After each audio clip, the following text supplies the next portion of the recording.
we all must try to be the best person we can by making the best choices, by making the most of the talents we have been given. But in a fight between career and talents, our career takes the topmost priority, while our talents take a backseat. However, one seafarer actually had the willpower to complete his dreams and bring out his talent by penning it down.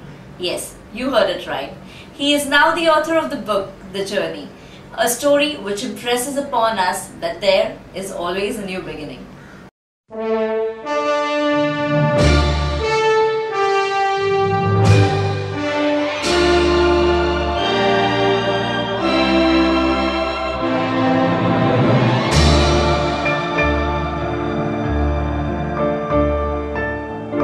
India, the land of the legends.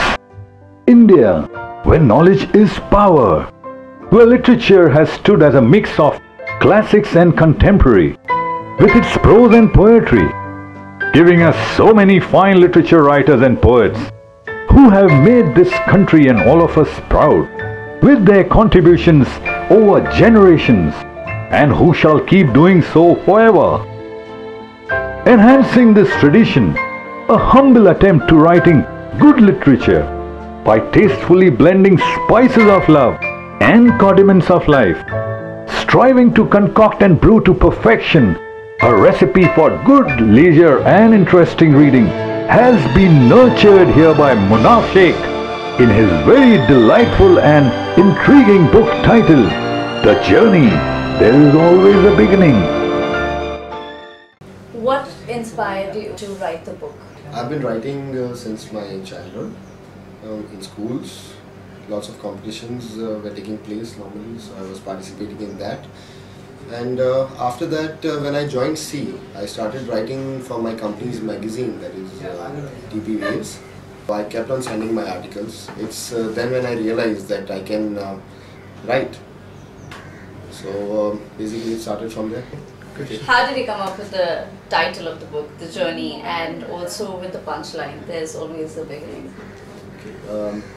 This book, The Journey, it deals with downfalls in everyone's life. Every one of us has got downfalls in his life. So basically, how to cope up with this downfall. The character of a young seafarer who has to overcome downfalls in his personal and professional fronts. The character, whose name is Arsh, is a guy who is just come out of school, and he is confused about his own life, what he wants to do in his own life, and he fails. He makes wrong choices from one time to another, and he fails, and he goes on failing. When he fails, he doesn't sit back on that failure and say, okay, this is done, this is it, I can't do anything more. He thinks it over.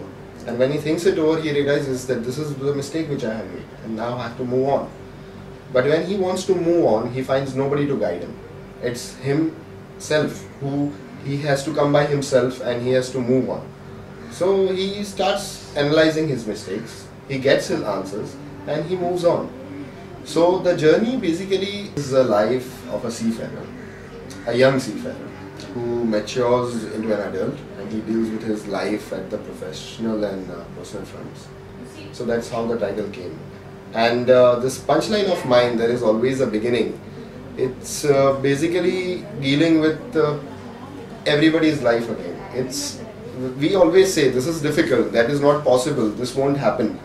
But there is always a beginning for it. At the end of the day, we all end up in the same place where we started from.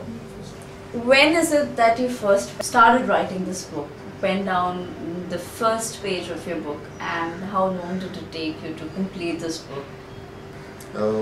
It was way back in 2007, I think January 2007, and I was a third officer then, and just doing my normal night watches, 8 to 12 watches in the night, and I had my quartermaster, that is the seafarer, able seaman. And he was just standing there. So my normal habit is that I keep them involved. Whilst working, I keep speaking to them. He was a Filipino, and I used to speak to him in whatever broken English he understood from my end. So I used to tell him about what I have done so far, how I have moved on and all. And then I suddenly started telling him a story about a guy who went to school, started his love affairs and all. So he was supposed to be with me for one complete month, and suddenly the third or fourth day he told me, "Third, I can't understand half of what you're saying in English. So can I read it?" So I just took aback and I said, "You read it means?" He said, "Can you write it? You write a lot of articles in the magazine. So can you write this?" I said, "Will it interest you?" So he said, "Yes, I will read it for sure." And I said, "Chalo, let's give him what he wants." And I started penning it down. I used to go off, like during my off hours, I used to go down and I just used to start writing. So I started writing the first paragraph, second paragraph, and I found it difficult. Then I started writing it from one angle, that the way I will speak to the guy who is on top, like when I go and I talk to him, and I started writing it in that way. And then it happened. So I wrote a complete chapter in around 20 days. And I thought, okay, if I want to really write this down, I'll finish it maybe in 6 months maximum, because if I can write a chapter in 20 days, that is going to be good. And I gave that chapter to him. And he was the first one who actually read this chapter. His name was Bienvenido Bustarga. I can never forget him because it's he who actually told me to write. He said, "This is the best thing I have read in my life." And that was a push for me. Like those words are still there with me. And I carried on from there. But after writing the first chapter, things came up on board, like the work comes up, and obviously at that time I was very keen on going ashore. So I used to stop in between, and those breaks were so long that the second chapter was completed maybe in the second year. It was late 2008 when I actually completed the second chapter. So the gap between the two chapters was immense. Okay, examination came in between, there were my personal problems which used to come in between. I had told my wife about this thing which I am doing. She also read the first chapter, which was complete and part of the second chapter, and she was happy with it. It was just on my last show, that is which I joined in November 2010, and it was the time when my wife told me, basically she gave me an instruction: you have to write this book, you have to complete this book. And I signed on. After I signed on, I realized that work is not giving me that much time to write, and obviously I have to sacrifice my leisure time, that is watching movies or playing games or partying on board or something.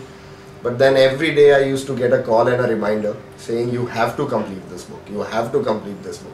And finally I said, "Finish, that's it. Now it's enough of her. I will complete it." And ultimately it was over. So basically your wife was your inspiration. She was, and she is the biggest inspiration I have, and I guess today I am sitting right here in front of you is just because of her. The book consists of 9 chapters. It's year 1, year 2, year 3. The 8 chapters, or say the 7 chapters, came in 6 months. So I completed this book in March 2011. And that's the time when I started hunting for publishers. How did you go about publishing the book? After I completed the book in early 2011, this year, I started to take on the editing process. And everybody around me were just coming and laughing. Even the people on board, they were just telling me, "Are you insane? Do you think you will become an author one day?" And I was just like, I'll try, I'll make this a reality. And I started pitching publishers one by one, and I started with the topmost publishers, that is Penguin, Rupa, Macmillan and all. And I started sending them my script.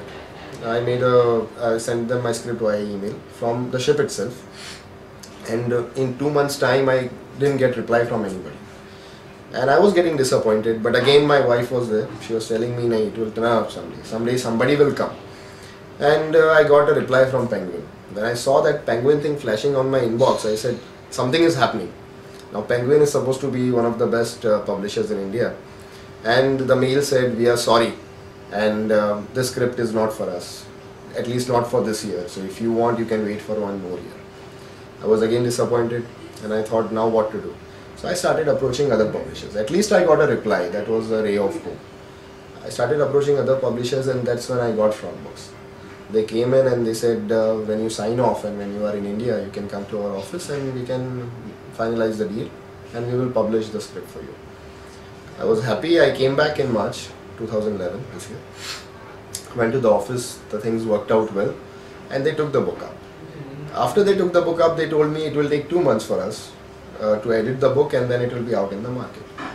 And I was patient, very happy about it. But when we started the editing process, I actually realized what I had written and how long I have to do. And finally, this is the end product, which is in your hand. Now that your book is published, how do you feel as a writer? A writer and a seafarer, how do you feel? I'm glad. I want to bring this into the seafarers. In fact, every person has got a talent, but seafarers also have talents. People think that they go out to sea, they come back, they do nothing.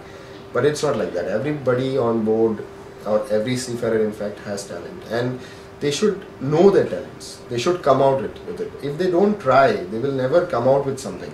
So it's just about trying. So you just have to be patient and see how it goes. As one thing has happened, so now I know it can happen further. And most probably in 6 months to 1 year time, another book will be out. I've already started working on it. And it's going to be different from what this book is about. And it's going to be again a story which will encourage others. So finally this book is out. It's going to be in stores in a month's time. It's going to be available in all the leading stores, Crossword, Landmark, Oxford bookshops. And at present it is available online. We have already launched it online in this month itself. It's available on my website www.munafshaikh.com. Talents never go waste. All it requires is a little bit of focus, dedication and inspiration. For Munaf, his inspiration turned out to be his wife. So why lose hope on your dreams and hobbies? It's never too late to find out your inspiration which will bring about your talent and help you accomplish your dream too.